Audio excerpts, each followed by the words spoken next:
Good morning, everyone. My name is Allison DeGuide, and I'm with the Illinois Restaurant Association. I'd like to thank you for joining today's webinar on employee mental health with Encourage Coaching. Today's webinar is being broadcast in English, Spanish, and Mandarin Chinese. To listen in Spanish or Chinese, please use the interpretation button in your toolbar. This webinar is being presented by the Illinois Restaurant Association in partnership with the Cook County Small Business Source. Established to ensure businesses emerge from COVID-19 intact and positioned for growth, the Small Business Source connects small business owners with expert guidance and support. Services include no-cost business advising, resources, and events that connect small business owners with a community of advisors. For one-on-one business advising, sign up at cookcountysmallbiz.org. It's free and easy to sign up. Also, before we begin, I'd like everyone attending to know that the Illinois Restaurant Association remains a resource to you. We send regular email updates with what you need to know, and you can sign up for those on our website. For today's webinar, you can use the Q&A button to post your questions at any time during the presentation, and we'll do a Q&A session at the end. At this time, I'd like to introduce our panelist, Katie O'Malley, founder and coach of Encourage Coaching. Katie, feel free to take it away. Right. Allison, thank you so much for that introduction. Good morning, everyone. I am so delighted to be here with you all and the Illinois Restaurant Association. My name is Katie O'Malley. I'm the founder and principal coach at Encourage Coaching.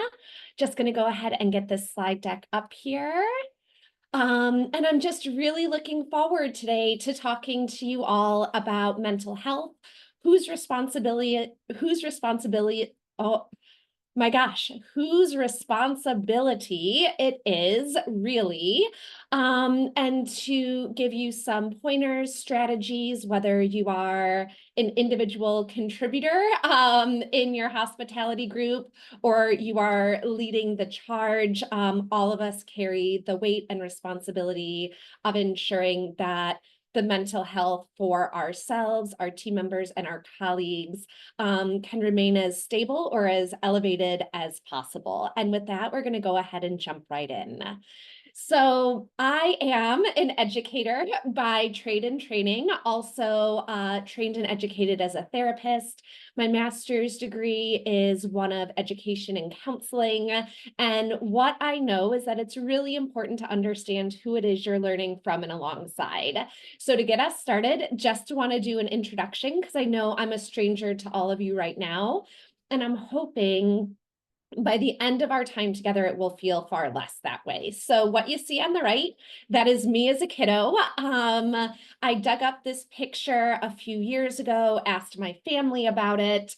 Was this Halloween? Am I Punky Brewster, Madonna? What's going on? And what they shared with me is there would be days I would come downstairs dressed like this, trying to go to school. Now, I put this up here for a couple of reasons. One, we all have a kiddo like this that still exists inside us, who needs compassion and love, and we need to cultivate that joy and spirit.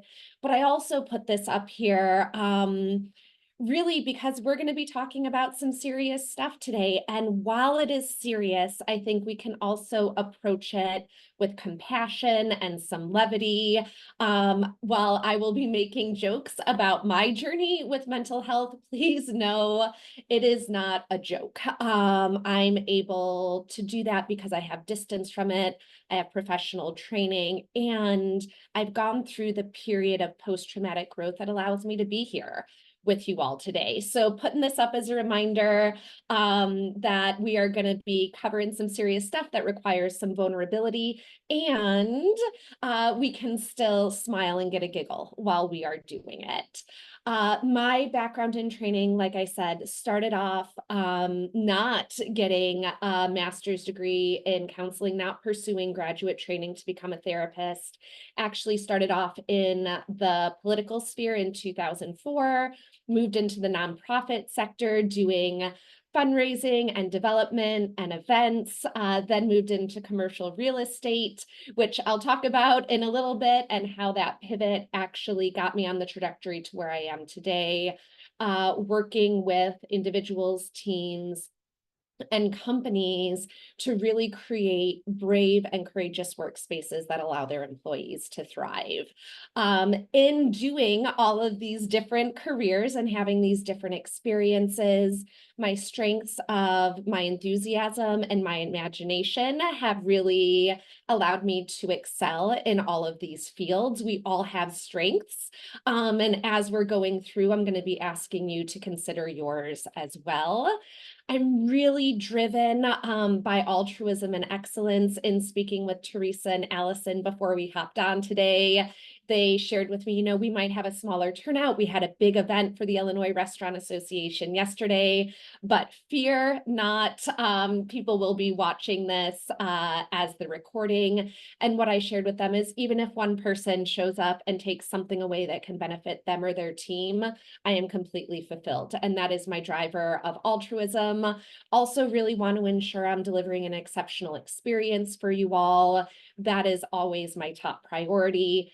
Things that derail me. My gosh, I move through the world with generalized anxiety disorder. We'll be talking about that a little bit more as well as other mental health diagnoses like depression and post-traumatic stress. Details are also a derailer of mine. When I get really excited and enthusiastic, I might skip over proofreading or might just miss something. So asking for your grace if you notice that here today we are humans and not robots, which means we're imperfect. And I know that I need to be putting that out there for you all as well. So this is me. I hope you feel like there is some credibility behind what I'm about to present, given what I shared with you, and that you are excited for the journey that we'll have together for these next 45 minutes. So as I shared, master's degree in education, I'm going to throw up some learning outcomes here for you. I do this for two reasons. One, as someone who lives with anxiety, I like to know what the roadmap is. And I figure some of you might like to know what you're getting yourselves into as well. The other reason is so that you can hold me accountable to these outcomes. I'm going to put these up as we're moving through. If you have questions or you're worrying that I'm not going to get to this content, toss it in the chat. We'll make sure that we cover all three of these bullet points. So I'm going to toss these up right now. I want you to take a second and read through these, but please know if you walk away from here with nothing else, it's really this last bullet point that is my main priority. That you're able to leave and say, you know what? From this webinar, Katie really showed us ways that we can positively impact our workforce through ensuring mental health is at the forefront of our culture, how we develop our leaders and our policies and practices. And we'll get to that really through those first two bullet points. All right. So this is our roadmap. Typically, if we were live or I could see you, I'd ask for some thumbs up, head nods to make sure this looks good. This is what you signed up for. I'm going to believe that it is and continue to move on. Allison, thank you so much for that thumbs up. So we're talking about mental health in the workplace, employee mental health. Whose responsibility is it really? But mental health in general, well-being in general, they often are used interchangeably. And what I will say is mental health is part of overall well-being. We're going to see that in a second. But what I want to show you now are the 5 dimensions of workplace wellness. These 5 dimensions were developed in partnership between the Gallup organization, which does great extensive research on employee engagement, and also WorkHuman. They are a company on a mission to humanize the workplace, and they got together through years of research, were able to discern these 5 dimensions as the elements that all employers need to hit on to ensure that their employees feel well in the workplace. And so what we have here is career wellness, financial wellness, community or belonging, emotional health, and physical health. Now, all 5 of these are my individual responsibility. They're Allison's individual responsibility. They're your individual responsibility.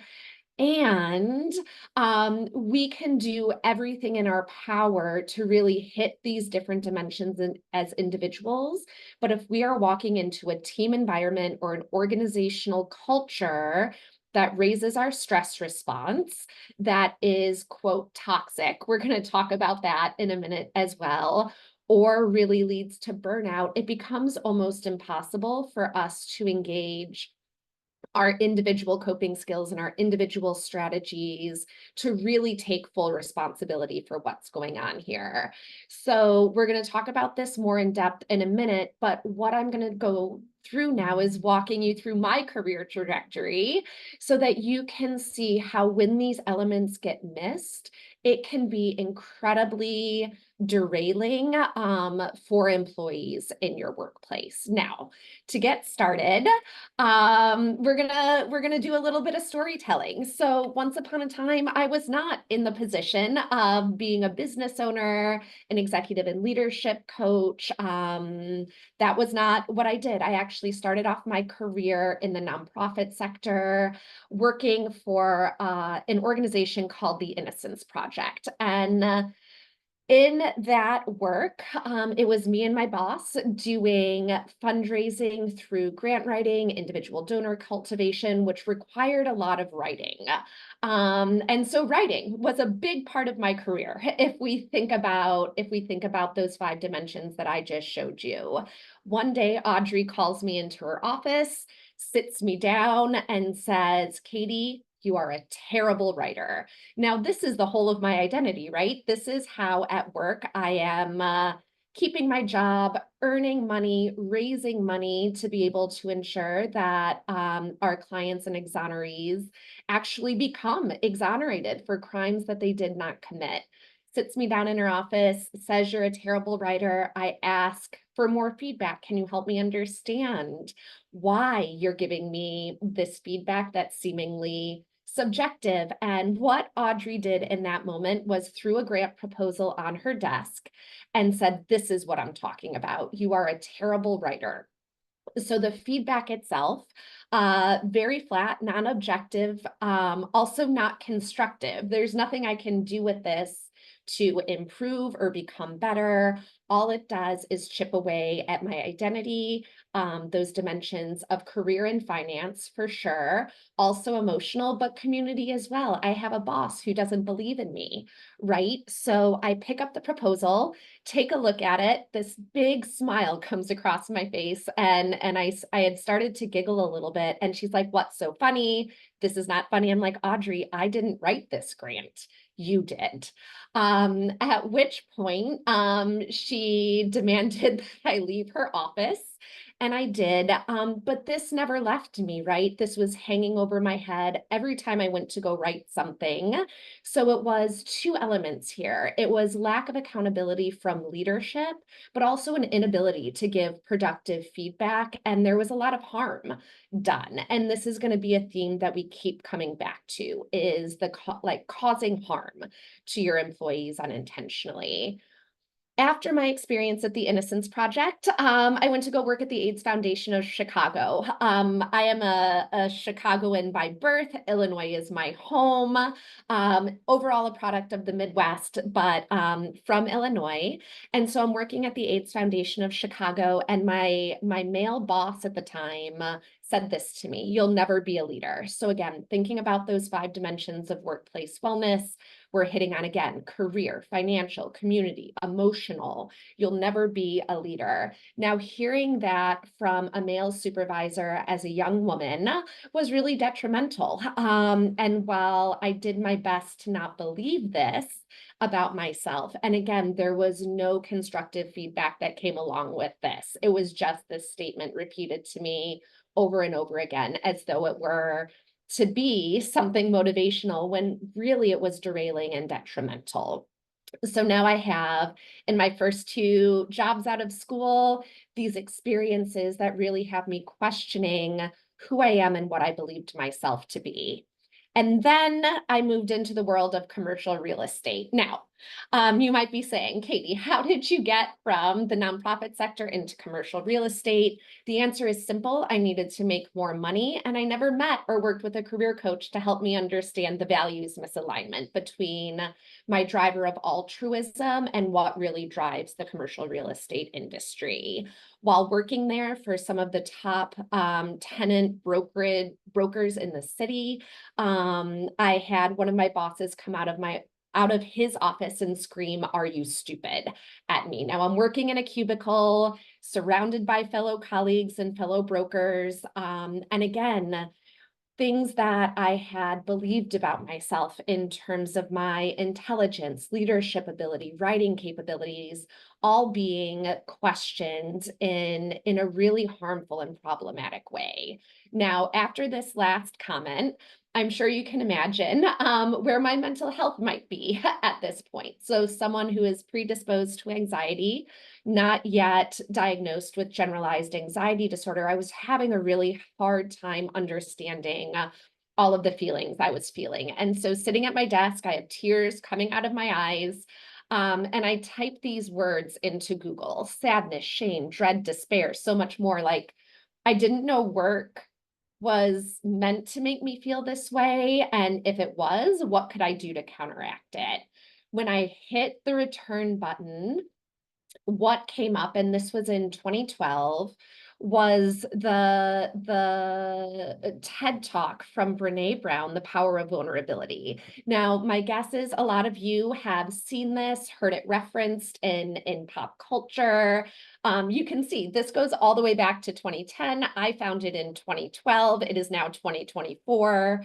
But watching this TED Talk while I was at the office after being asked if I was stupid by a man in power, publicly shaming me, just changed the trajectory of my whole career. And I realized I am not the only person experiencing a mental health decline as a result of my work. And this is what actually got me on the track to go back to school so I could help people at the intersection of mental health and career. It was her words, her ability to poignantly talk about vulnerability and shame and how we can not cause harm to ourselves, but also how we can work to not cause harm to others. In the field of counseling or in the helping profession, this is what we call the practice of non-maleficence. And as we go through, what I'm going to be sharing with you is not how do I make my employees' mental health perfect, not how do I act as a therapist for my employees. Me teaching you how to do that would be irresponsible and unethical. My charge here today is really one of how can you engage in practices of non-maleficence so you are not causing harm to your employees and causing them to run to therapy as soon as they clock out of a work shift with you. So go back to school, earn my master's degree in counseling. I am ready now to really help people at the intersection of work and mental health. The challenge with that is insurance companies are not keen to pay for sessions that talk about work because work is not a mental health diagnosis. However, burnout is a word that gets thrown around a lot. And while that's also not a mental health diagnosis, the symptoms of burnout, so anxiety, depression, post-traumatic stress, all of these symptoms that are encompassed by these mental health diagnoses are identical to the symptoms of burnout, all the way down to the physical manifestations of diabetes and heart disease. And so I wasn't able to do the work that I wanted to do as a therapist. And for that reason, I transitioned into coaching to really help people at the intersection of work and mental health. Because to suggest that it doesn't have an impact on how we move through the world and our mental well-being is insane. We spend 8, 10, 12, some of you 16-hour days as owner operators running your business. This is a huge part of our life. And to think that it is somehow separate from how we are able to move through the world emotionally afterward is just crazy. And so moved into higher education and wanted to help students to really identify what are their values, what are their strengths, so they can cut off the misalignment at the pass. Because when our feelings and thoughts do not align with our behaviors or the behaviors that are expected of us at work, it can really derail our mental well-being and cause harm. So move into higher education, and wouldn't you know it, the same things are happening. Same feedback, which is non-objective and non-constructive. Again, from a male boss, was told at the University of Texas at Austin that I was too ambitious. Then told at the University of Texas at Austin that I needed professional help. So if we think about these two in the context of those 5 dimensions of wellness, all of this hitting on those 5 of career, financial, community, emotional and physical well-being. Also, these things caused immense harm to my identity. And then finally, being told you don't have kids, which means you are available to do all of these things for our students after work. And again, getting to that piece of physical identity. As a woman, there is an expectation, a gendered norm, that I will become a mother, and that's just not in the cards for me. That doesn't mean that my time outside of work matters less, right? And so again, all of these things being said, causing harm. And even though at this point, I am now trained with the coping skills, the strategies, the understanding, even why people say what they say, it still really took a toll on my mental health and well-being, to the point where this is a quote from Anais Nin. I had to make the choice. Am I going to continue to work in environments that do not serve me and take a toll on my mental health because they're not accepting of who I am and allowing me to bring my whole self into work without causing harm? Or am I just going to stay in this tight little bud? So Anais Nin writes, and the day came when the risk to remain in a tight bud was more painful than the risk it took to blossom. And my hope is that by the time we are done together today, you either feel that you have the courage to blossom, or you feel that you have the courage to go back to your employees and say, hey, I recognize the ways that I may have caused harm. Here are the new practices and policies that we're going to implement to ensure that doesn't happen in the future, and hopefully creating an environment where you're able to blossom. For me, that wasn't the case, and I had to go out and start my own company if I was going to experience the type of wellness and help other people build cultures that allowed their employees to actually experience well-being at work, because it's just simply not happening for the majority of folks. And so, again, really wanting you to think about, as we're going through, what are the things that you can take accountability for as an individual for your own mental health, but what are the things that you can take accountability for either as a team lead or as the owner operator of your restaurant or hospitality group? So let's get down to business here and start getting a little bit vulnerable. I know oftentimes people think it is bad form to have your phones out during a workshop or a presentation. Not for me. I want you to get out your phone. Go ahead and scan this QR code. Everything is 100% anonymous. I won't even see it on my side what your name is when you answer this question, but I would love you to share. Would you disclose a mental health diagnosis to your favorite family member? All right, so we're getting some participation. Love it. Seeing absolutelys, seeing it depends. We got 6 participants. This says not a change, wouldn't you know? My attention to detail as a derailer has just popped up here, so I hope you can get a good giggle out of that. 7 participants, 86% say absolutely, 14% say it depends. This is in line with all other presentations that I have done. Typically, what people will say is they would disclose this to a family member because there is a great amount of trust, and that trust is reciprocal, right? There's a mutual trust and respect there. My guess is that's why 86% of you are putting that in right now. All right, now for the next. What does this say? Join the quiz. Would you disclose a mental health diagnosis on a first date? This is the next question that comes up. And I'm wondering, it looks like maybe this Slido is a bit different. So what I will ask you to do instead is drop your response in the chat.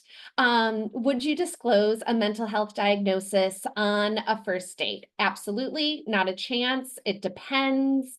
Let's see what folks are coming up with.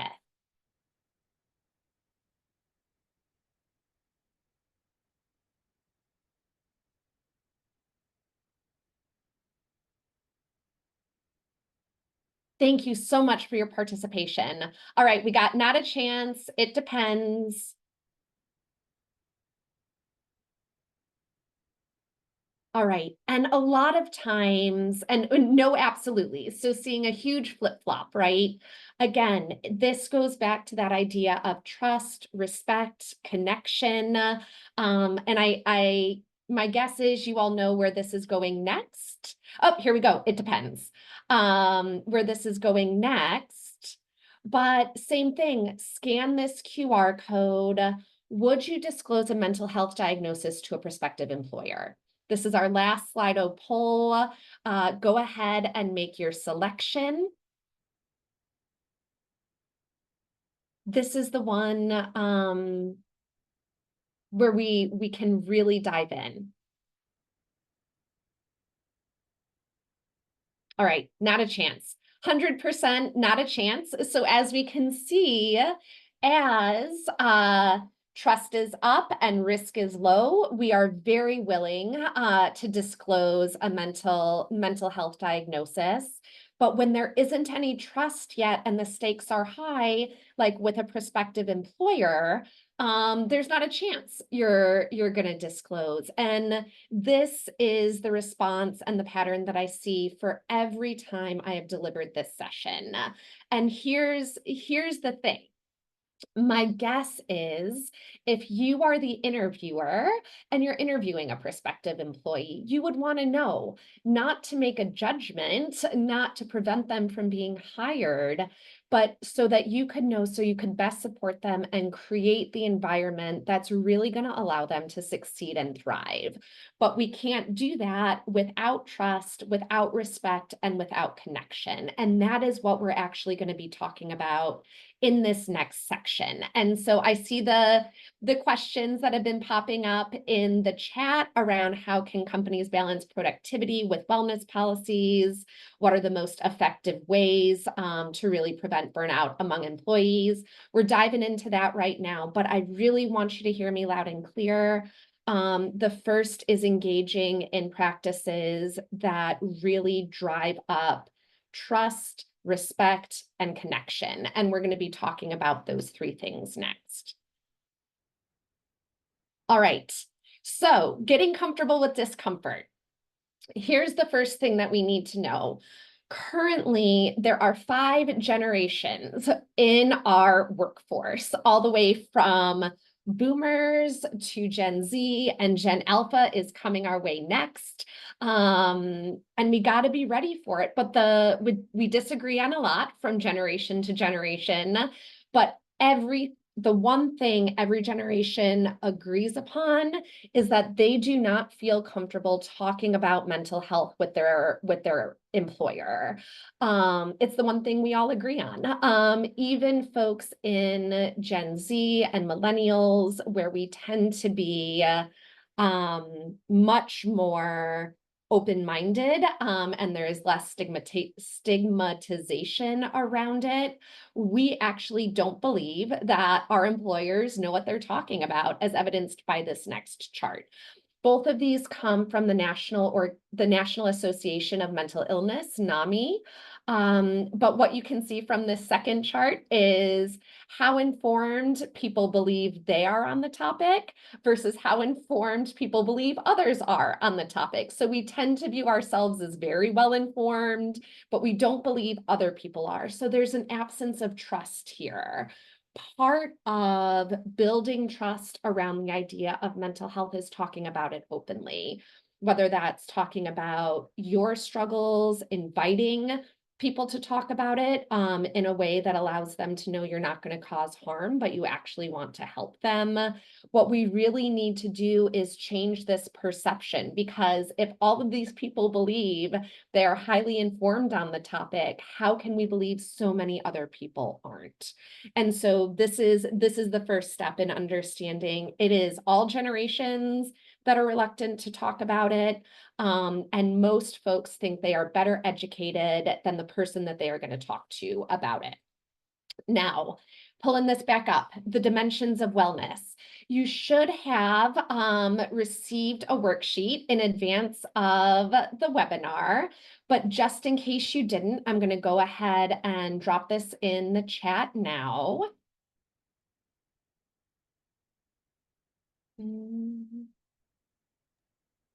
It looks like the only option we might have would be the Q&A. Okay. So we can also, if you want to try to post a link, maybe. Yep. Select.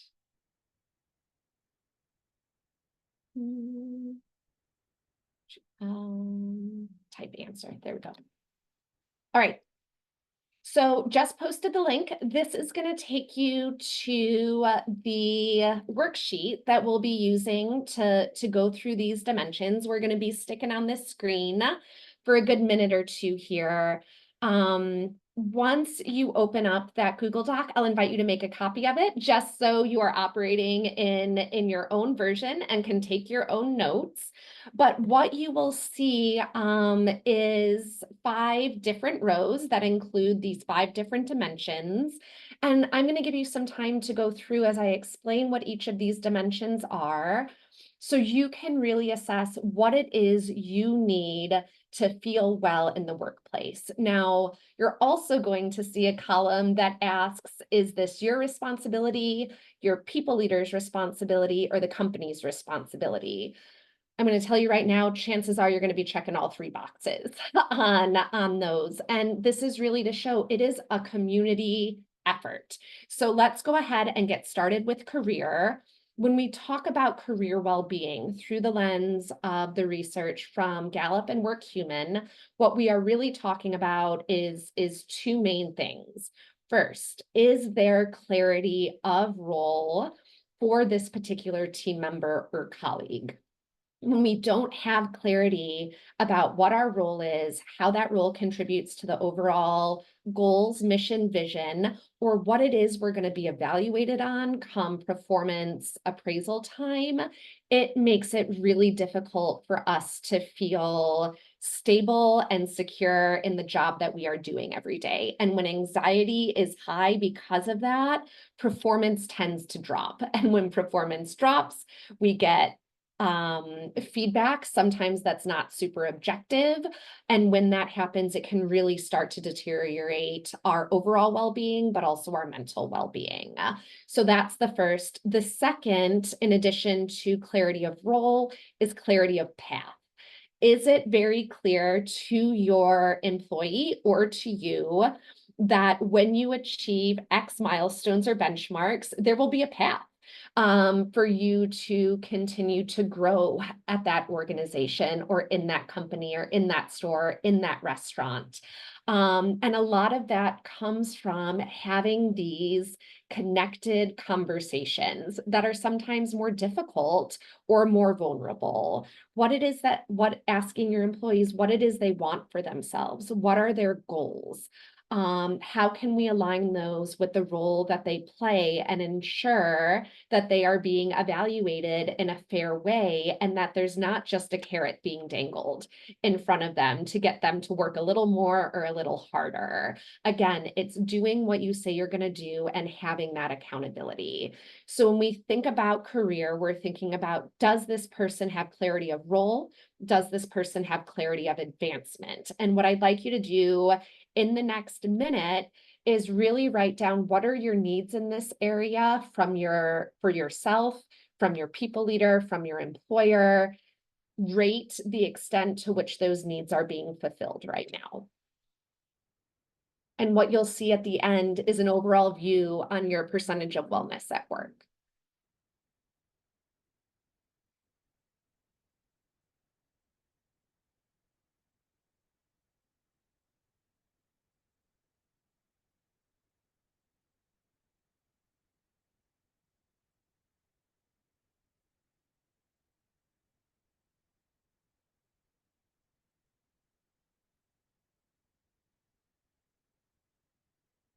All right, I'm going to move us along to financial. You can always come back to this and to the recording to keep moving this, to keep moving through this. But when we talk about financial wellness at work, it is mental illness and mental health diagnoses are more common when folks do not have financial security or do not have financial literacy.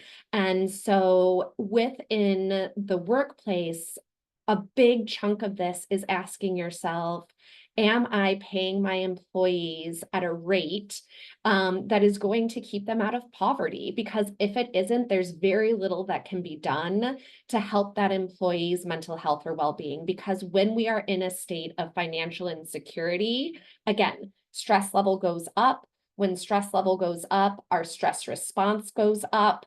We are in a heightened state of vigilance, and it makes it very difficult for us to be able to focus when that worry, anxiety, and stress is so high, even depression. And financial insecurity can also lead to post-traumatic stress as well. And so I know there are hot topics and hot takes right now around minimum wage, paid time off. Probably no surprise to folks on this call and the work that I've done.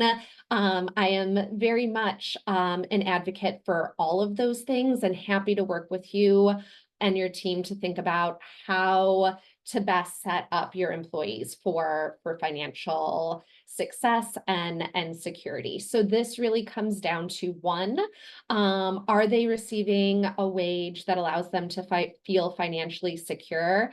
And are they receiving a wage that is comparable and fair and just in relation to their peers? So here, what I'm talking about is pay transparency and pay parity between gender, between race, between ethnicity, between sexual identity and orientation. If you have not taken the time to really look at that data and see what it is, I am telling you, if you can get folks to a place where they truly trust and believe that there is parity across all identities, it is just going to elevate folks' wellness and desire to continue to stay working with you. All people are looking for these days is fairness and justice. So looking at this, I want you to go ahead and take a look at that row, do a little reflection. What do you need? How well is this being fulfilled? Whose responsibility is it really? And I'll just give you a second to do that.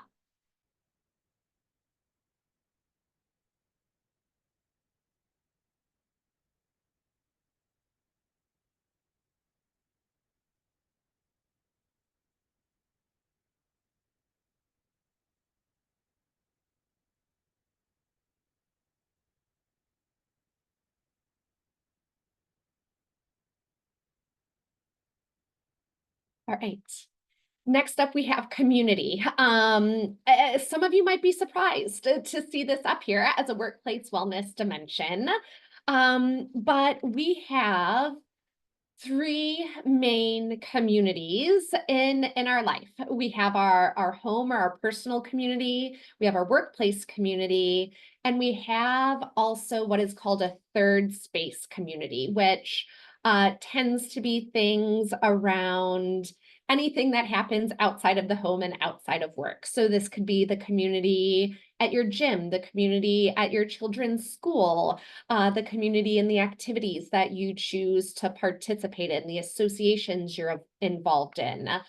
The struggle right now for most Americans is that third space is quickly dwindling, which means we are looking for a lot more community in work than ever before, especially coming out of the pandemic. The reason that feeling a sense of community is so important, and I encourage to be a priority for employers when you are creating your culture, is that people do not readily leave their communities. No one is going to pack up and leave their neighborhood, the school where their kid is, where their workplace is, just on a whim. And a big part of that is because we are so deeply steeped in our communities. I encourage you to do whatever you can to create that sense of community in your workplace. And I'm not talking about happy hours and dinners and beer pong and all of those things. What I'm talking about when I talk about community is, what are you doing to create a sense of belonging for folks? And again, sense of belonging goes back to those three factors I continue to name, which are trust, respect, and connection. How are you investing in elevating trust, respect, connection in your workplace so that that community element can be really strong? The research is currently showing that 50% of Americans only have one person at work that they truly believe they can trust. Only 50% have one person. The other 50% have no one. This is problematic across all industries. And so anything that you all can be doing to heighten that sense of belonging, which isn't just on the people leader and isn't just on the company in general, it's your job to create those conditions, but really encouraging people to connect with each other. So going to give you a minute to fill out that role in terms of the needs for yourself. And this is something I also encourage you. I know they'll be sending out the email with the slide deck and this worksheet. Give this to your team members, give this to your leadership team, ask them to fill it out honestly and see where they're at in these dimensions. Because if you can do these things, you are going to retain employees and have higher engagement. All right, coming up on these last two, emotional and physical. Emotional well-being, my goodness. If you didn't see it or hear it in my first few slides as I was talking about my career journey, this emotional piece is essential. Again, it is not your job to be the therapist to your employee or to your colleague, but it is your job and responsibility to not engage in practices that cause them running to therapy at the end of their shift or at the end of their workday. And we can do that by engaging in practices of non-maleficence, which are really around causing no harm. So we are there to actively listen. We are there to help people make people feel seen and heard, but also engage in practices of psychological safety, which I'm going to hit on the next slide. So when it comes to your emotional well-being at work, how well is that practice of non-maleficence being met for you? Go ahead and fill out that column and what your needs are. And this can be around the way somebody provides feedback, how they interact with you.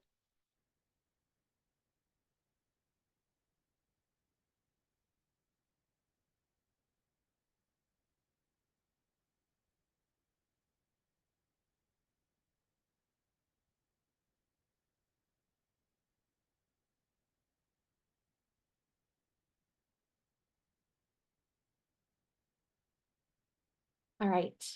And let's close it out with physical. So now coming up on the fifth and final element of employee well-being, this is the physical aspect. And so I know we have, my gosh, in the field of hospitality and restaurants, there's not a whole lot of hybrid or remote work happening, is my guess.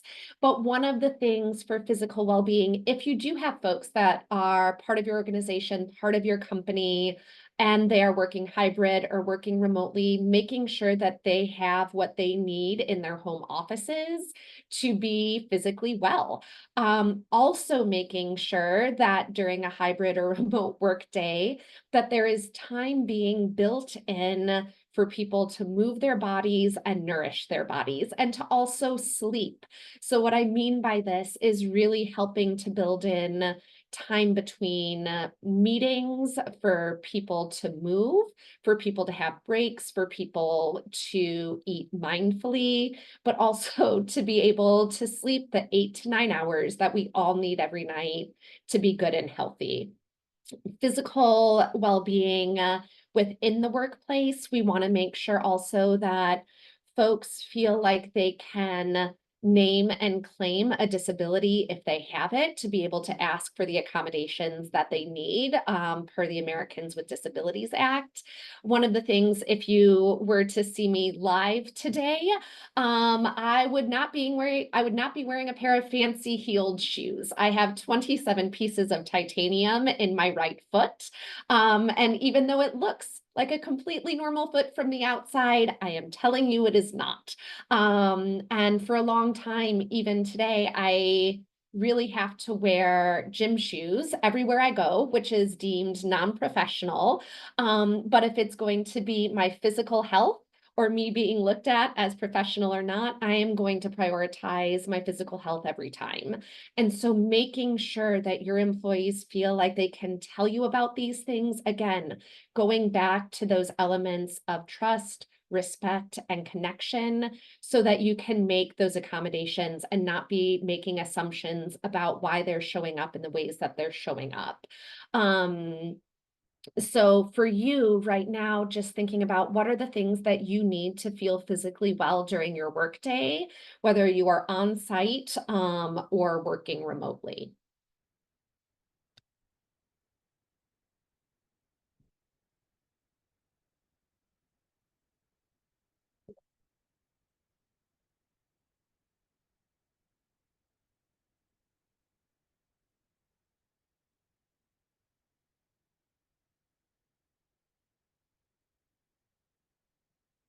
All right.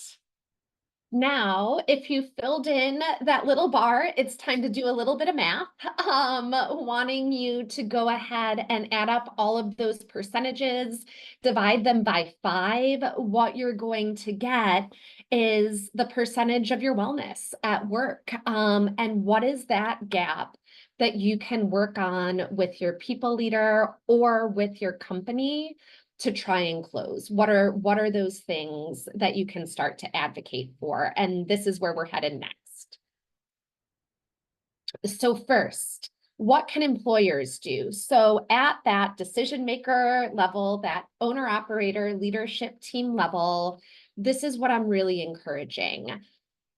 We need to be training and developing leadership before they are promoted to positions of management or people leadership. The average age a person is promoted to a people leadership role is at the age of 30.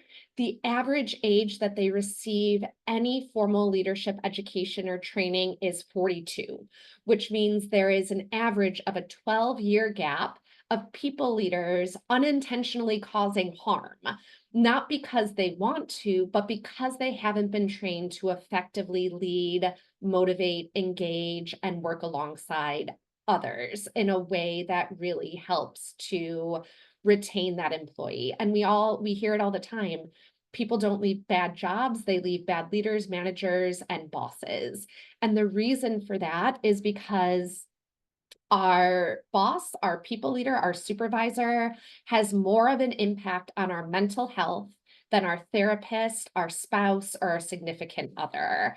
And so if you think being crazy asking you to make this investment in advance. Please know it's going to save you so much money on the back end with retained employees. So just training and developing leaders before they're promoted.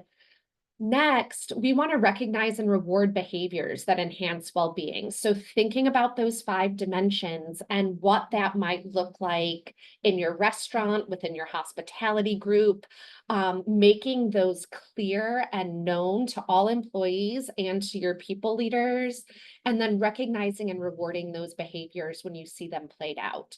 What gets recognized and rewarded gets repeated, and what goes unpunished gets promoted. And so if there is bad behavior happening in areas around well-being and it's not being confronted, this is actually going to be far more harmful and far more problematic than simply not recognizing good behaviors. So getting really clear, what does career wellness look like in our restaurant? And then actively recognizing and rewarding employees who do that.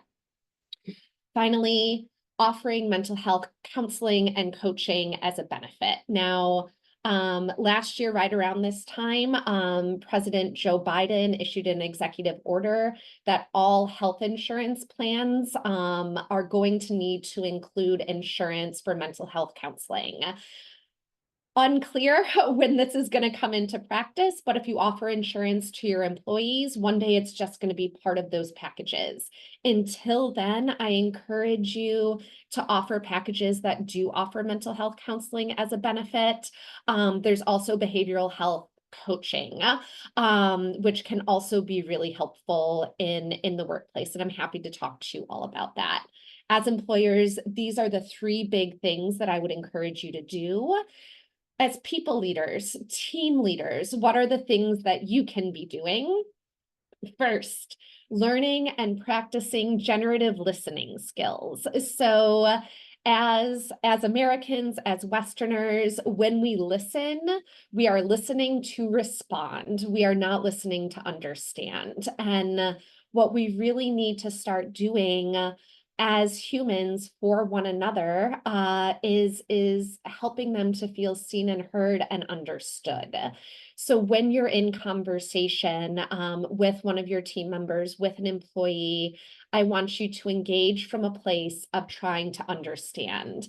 And when we try to understand, we are offering more empathy naturally. We're offering more compassion naturally. We're getting curious, and the other person will not feel judged, right? So an example of this, instead of getting upset or angry with someone for not helping out bus other tables, right? To do that with their team, really getting curious and asking them, help me understand, what do you need to feel like you have the time and space to be able to help out with busing tables, right? If you need a sentence starter for anything, help me understand.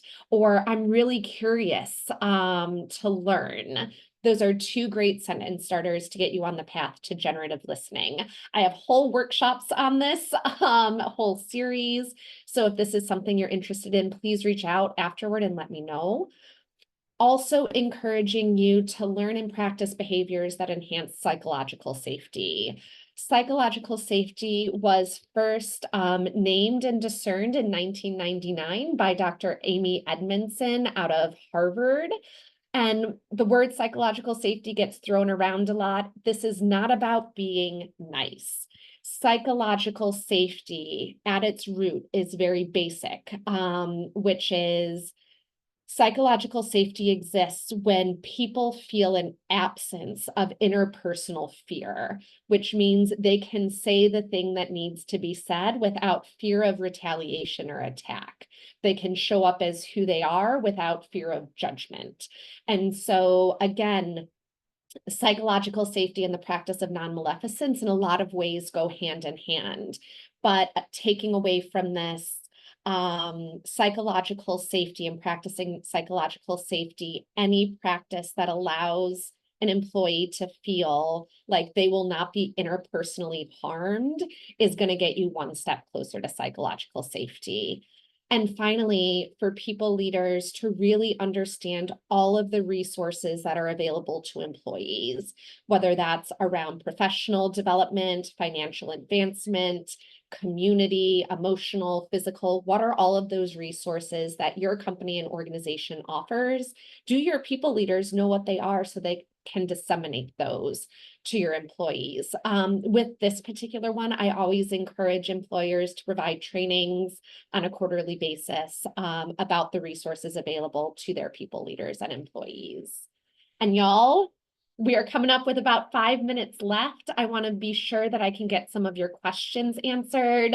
But if you enjoyed our time together, I don't want this to be the last time that we connect or that you can ask questions of me. So scan these QR codes. You can follow me on LinkedIn, post a lot of great stuff on leadership, management, career development there. Follow me on Instagram if you need a giggle in the middle of the workday. This is the more not safe for work content, but it does have a place. And then finally, this last link is a booking link on Calendly. If what I was saying today was interesting to you, you want to have a continued conversation, this is something you want to bring to your employees, sign up for a free 15-minute chat and we can go from there. But I had the best time with you all today, and I'm sure that I've probably been at some of your restaurants. Love food, love eating out, love hospitality. And Allison, if there are questions, I'm happy to take them. Absolutely. And thanks so much for that. I think you covered these a little bit, but I feel like it's good to go in detail. So someone asked, what policies are most effective in preventing burnout among employees? Yeah. So when we think about burnout, right? And I'm very serious when I say this, the symptoms of burnout are identical to anxiety, depression, and post-traumatic stress. And so when we're thinking about alleviating burnout, what we really have to think about are alleviating the triggers for all of those symptoms. So making sure that you are engaging in policies and practices that reduce stress. Oftentimes, this means hiring more folks or increasing the wage of the employees that you have if you are understaffed. Both of those things can go a really long way. Additionally, ensuring that people have access to movement throughout the day. My guess is if they are on your floor, they are already moving around, which means then we need to give them a place to sit down, right? Whatever the opposite of what the person is typically doing throughout the day, but that also their shifts are such that they're able to get enough sleep and really engage in life outside of work as well. So practices and policies around that. And then also if we go back to that career place, people burn out when they feel like they don't have a purpose or an opportunity to grow. And so if people are not clear on their role, the expectations of their role, or have a clear sense of advancement, if that's something that they want at your company and how to get there, that will always trigger a burnout response because people just feel like they're on a hamster wheel then. So if we can get really clear on that career piece, a lot of that burnout can be solved up front. Great. Another great question is, how can companies balance productivity with wellness-focused policies? This is a really great question. I was at the beginning of July, I was taking a course in labor economics at the Barcelona School of Economics over in Spain. And one of the things that I learned there is right now productivity is the lowest that it has been in the United States in 50 years. And what we're learning is a big part of that is resulting from us not using the new technologies we have in the way that is actually going to allow folks to be more productive instead of just adding another to do to their list. So what I would say is, to the extent that you are able to integrate new technologies that help to reduce workload, do it. Do not add new technologies because it is the fun, fancy, innovative thing to do unless it's actually going to increase your employees' productivity. And when we think about productivity, really getting clear with the employee too about what that is. Is it the number of tables served? Is it the amount of money earned? What is considered productive? And making sure that folks understand how that productivity links to the overall profit and bottom line for the company can be really helpful as well. So these things, the more well we are, the more productive we can be. And so going back to that previous question, implementing those policies alongside new technologies that aren't just adding another to-do to your employee's day. Great. I think that's a perfect way to finish up. So thank you so much for your time. I'd like to thank everyone who attended, and I'd like to thank you again, Katie O'Malley from Encourage Coaching. I'd also like to thank the Cook County Small Business Source for their continued support. And then, as we mentioned earlier, after this webinar, attendees will receive an email with links to the webinar recording and the presentation. So thank you all for attending. Thank you again, Katie, and have a great day. Thanks all.